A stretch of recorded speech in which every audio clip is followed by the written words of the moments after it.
Welcome to Transformations. This is our second part series here. We're making gingerbread houses. What I'm about to show you now is royal icing or setting icing.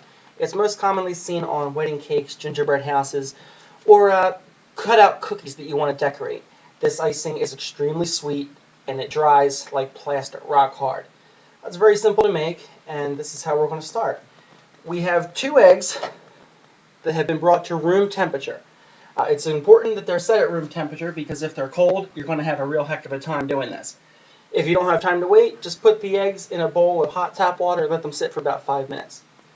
Okay, the first step with our 2 eggs, just the whites, is to beat them on a medium-low speed until we have soft peaks. Okay.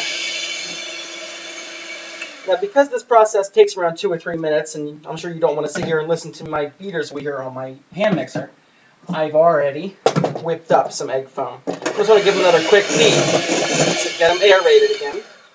Okay, now you can see we have stiff peaks. You know they're stiff peaks when you take and put them on a spatula, a big dollop, and when you hold it up, the points here, like you can see there, stand straight. They don't droop down. Okay, to this we are going to add 3½ cups of powdered sugar and 1/8 of a teaspoon of cream of tartar. The cream of tartar helps the eggs hold their fixture. So we can just pretty much all at once the powdered sugar. Some people go in half at a time. I just think, you know what, why not get it all in? With a rubber spatula, we're going to stir in the sugar till we're pretty, just until everything's pretty much incorporated. We don't want to use the hand mixer right now because if we did, we would literally send this powdered sugar everywhere. So just until everything's, somewhat good and wet is what we're going to do. And you'll see it starts out kind of thick here, but in just a few minutes, you'll notice that the powdered sugar starts to absorb the moisture from the egg foam, and we get to a nice watery consistency.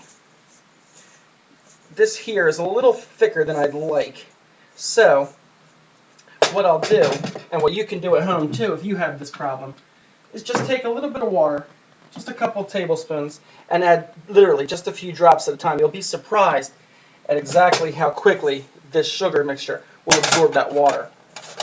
Okay. Want to get it in and get it all mixed up nice and good.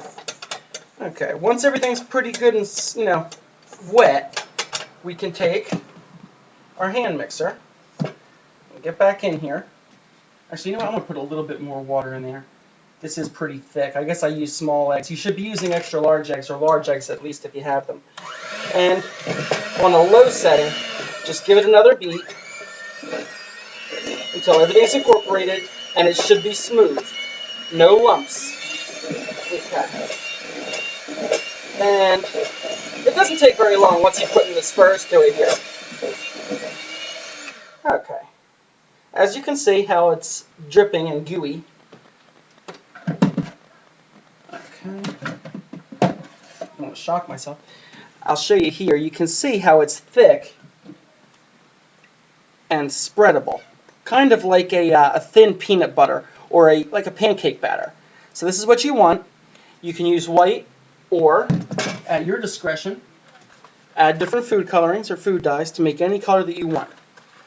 Put it into little Ziploc bags, cut the tip off, and there you go. You have easily made royal icing cake decorators. So I'm going to start getting this into colors in some bags, and I'll meet you back here to start decorating.